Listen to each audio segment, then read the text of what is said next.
I'm Kimberly Turner from cookingwithkimberly.com, and today I'm going to show you how to make a creamed sweet potato soup, and I'm going to do it all from scratch, even the broth.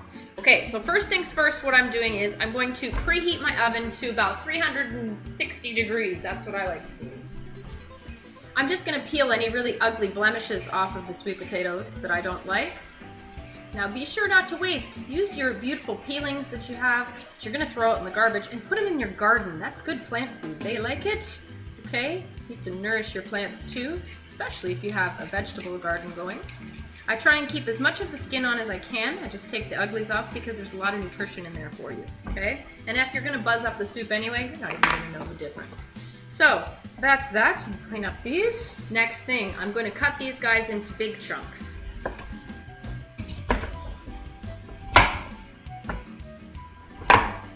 Couple inch chunks, something like that, okay? And we put them in a nice baking dish, roasting pan.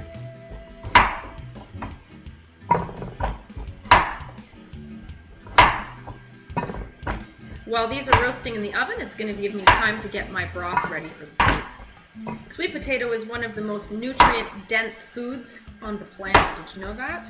Very good for you. Make sure you eat them often. Now these guys are going to reduce in volume as they roast. They're going to lose a lot of their moisture, so don't worry. It looks like a whole bunch, but you're going to want that in your soup. We want leftovers. If you're going to go to all this effort to make a homemade broth and everything, you might as well make enough that it's going to last for a while. Bueno. Next, I'm going to coat them with olive oil. Generous helping, I'd say that's probably 2 tablespoons. Next, I'm going to break up some peppercorns for some nice freshly cracked pepper. I don't want to grind it, I want to just crack it, nice big chunks. Just sprinkle that on top, generously. I'm going to use some beautiful hot smoked paprika. Make sure you check out the review of this stuff. This is the bomb. This is La Chinata hot smoked paprika. You're going to love it. Smoky, smoky.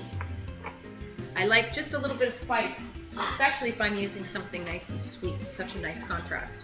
Okay, now just a little bit of salt. I like to use sea salt flakes because they feel nice when I cook and I can squish them. They're like little pyramidal shaped salt flakes, okay? And they feel good when you're using them, and it gives a nice crunchy texture. You get some that's really ground and some that's a little bit chunkier. It's kind of like when you grind your own pepper. So now I'm just going to toss these with my hands because they're the best tools on the planet. Make sure it's all coated with the oil and the salt, pepper. Wash my hands. Into the oven they go until they're knife or fork tender.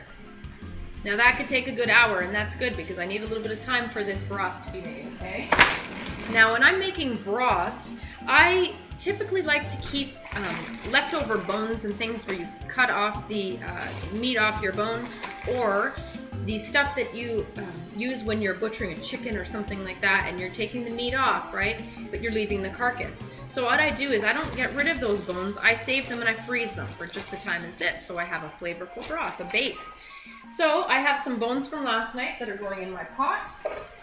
Those are nice and fresh bones, and here's ones that I've had frozen for a while. I'm using a couple bags because I want it to be very flavorful. And I've got tons of bones in the freezer. These are all going to get taken out after. Don't worry, you're not going to eat these bones. Okay, I also like to save a lot of my vegetable peelings and clippings in the freezer as well. These are some Swiss chard stems that I was going to use for some pasta stuff, some Swiss chard pasta, ribbon pasta, but I'm going to use this today to help boost my broth.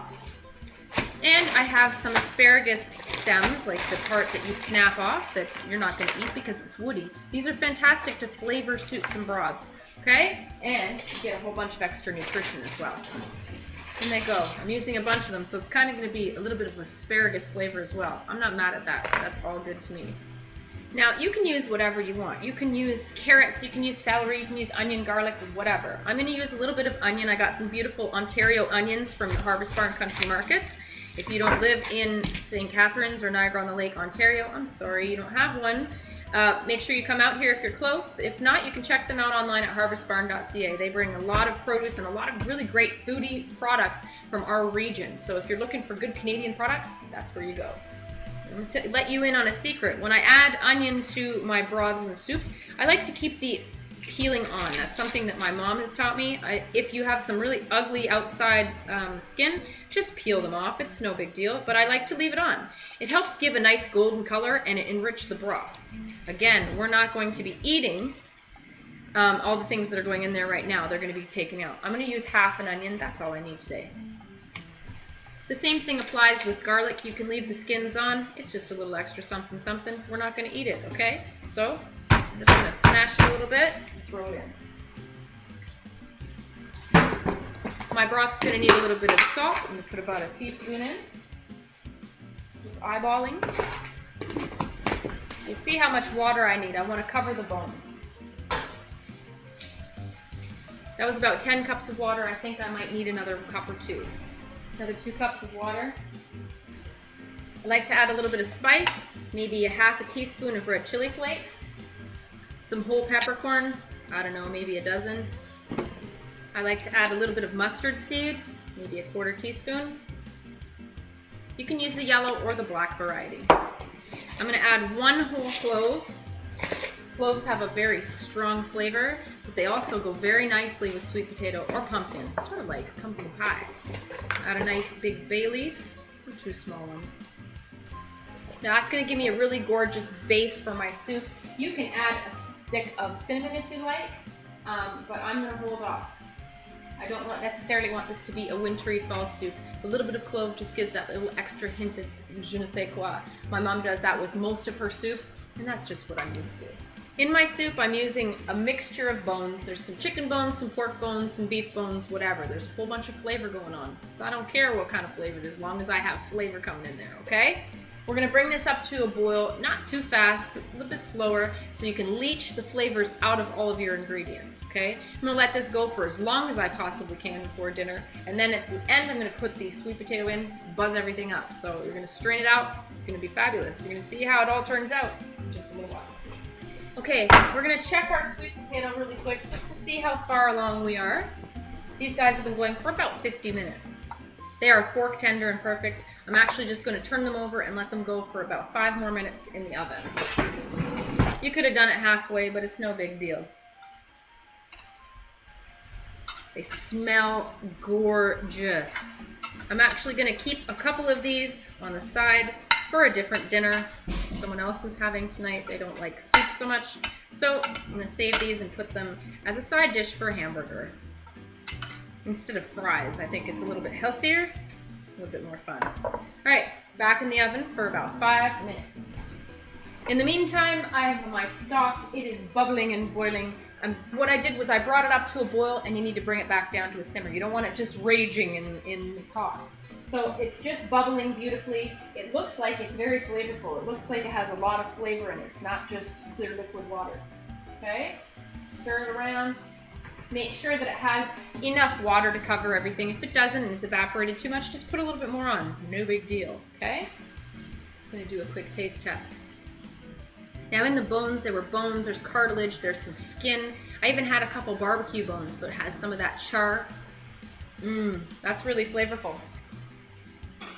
Probably not salty enough, and that's okay. You can adjust the seasonings after. Don't forget, your sweet potato that you're gonna put in there and buzz up has salt on it. So you're gonna wait until the end to reseason. Don't get too stressed out about it.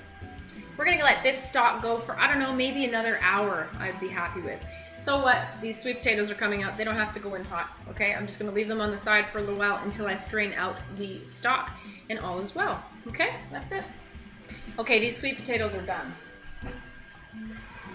Now I'm gonna set these aside for just a little while until I feel like my broth is finished. Good stuff. They look gorgeous. I'm gonna show them to you. Now you could just serve them like this. They're gonna be tasty in a soup. Nice, right? Love it. What you could do at this point is broil it just a little bit so that it gets a little bit charred on the top, a little bit caramelized, which is probably what I'm gonna do to develop a little bit more flavor, because I love that flavor. It's kind of like roasted marshmallows when it comes to sweet potatoes. So that's what I'm gonna do. Maybe, I don't know, 5 minutes, keep your eye on it, don't burn it too much. I like to keep my oven ajar when I'm broiling so that I can see in there really easily. You don't want that to burn. You want a little bit of charred bits on the edges and the corners, but you don't want it to burn, okay? All right, they're done. It's exactly what I want. Those little tiny bits of blackened char, that's flavor, and you're gonna love it. It sweetens it up, it's caramelized, it's gorgeous. Now, just waiting for my broth. My broth is almost done. I'm gonna say it in about 10 minutes. I'm putting a handful of parsley in there so I can get the flavor out without killing the flavor. It's gonna be strained out as well. But I do wanna get that flavor in there. Just, if you do it at the very end, it's so much better. If you put it in the beginning, you can, like a bouquet de garni. But if you don't, you wanna put it at the end because you don't wanna waste that flavor. You want it to be nice and kind of bright as well. Okay, my soup broth is ready. It is very flavorful. I can taste it. It tastes like chicken, meat, and beautiful vegetables. It's nice and savory. Got lots of flavor. It's time to strain it. So I'm just gonna take it off of here. I like to use a mesh strainer because it gets the most little pieces out that I don't want. And I like to use a great big giant measuring cup just because it has a pour spout on it and it's easier to pour back into my pot, okay? Over the sink. Okay, look at this soup broth. I have 2 liters of it. That's how much I've made. And look, we started with just clear water, right? Look at all the flavor that's in here. Can't wait. Okay, so on my stove now, I'm going to add all of, well, the ones that I'm using for the soup, I'm going to add to the soup pot. Saving a couple for somebody's dinner.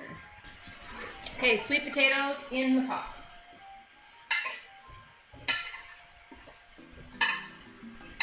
Now, this is the easy part of the soup. I'm gonna pour on the rest of this stock.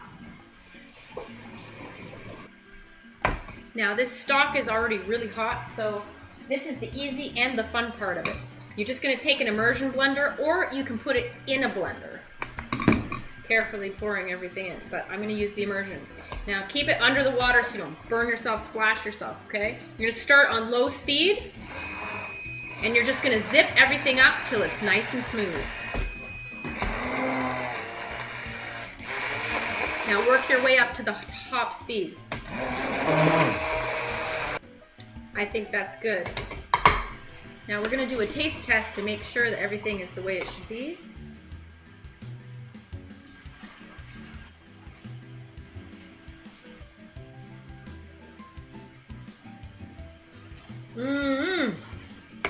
That is a tasty soup. Now, if you want, you can add a little bit of brown sugar like I just did. I just added a tablespoon. I like mine to be a little bit sweet. When I think of sweet potatoes, I think of things being very sweet.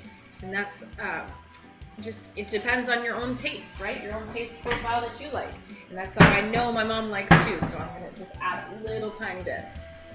Now, I wanna put a little bit of cream in the soup, but if you don't have cream or you don't have buttermilk or something of that nature, you can also use milk or you can use tofu. Don't tell nobody. Don't tell anybody. Tofu will thicken it up. It also provides you with the protein that you need, and it tricks people into thinking it's very creamy, which it will be once I buzz it all in. So I'm not going to use a whole block of it. I'm going to use about half of this container, and I'm just going to put it in, and I'm going to buzz it through. Don't be scared of tofu. It just takes on the same flavor as what you're putting in it, okay? Now buzz it till it's nice and smooth. I'll do another quick taste test for seasoning. Oh, it's nice and it's much thicker now. That's perfect. Very excited about this soup. Now I'm just going to heat it through one more time. It's a little bit cooler than I want it to be. Just a couple minutes. Okay, this soup is heated back through again. I'm happy with it. Let's serve it up. Now that tofu affords you the flavor and the creaminess and the texture that you're looking for without all the extra calories. Plus, it has some good protein, right? So I'm just pouring this in. Now you can garnish it with whatever you like, some chives, some parsley. You can even put cilantro if you want to. Today, you can even use seeds. I'm using seeds today. Maybe not the typical seeds that you think. I'm not using pumpkin seeds or anything like that. I'm using chia seeds. They're seriously good for you. They are a superfood, and I'm just gonna put a couple on the top just for a little bit extra contrast. That is a pretty soup. I'm not mad at it at all. That's how you do it. That's how you make a roasted sweet potato soup. Now let's try it one last time. So hungry.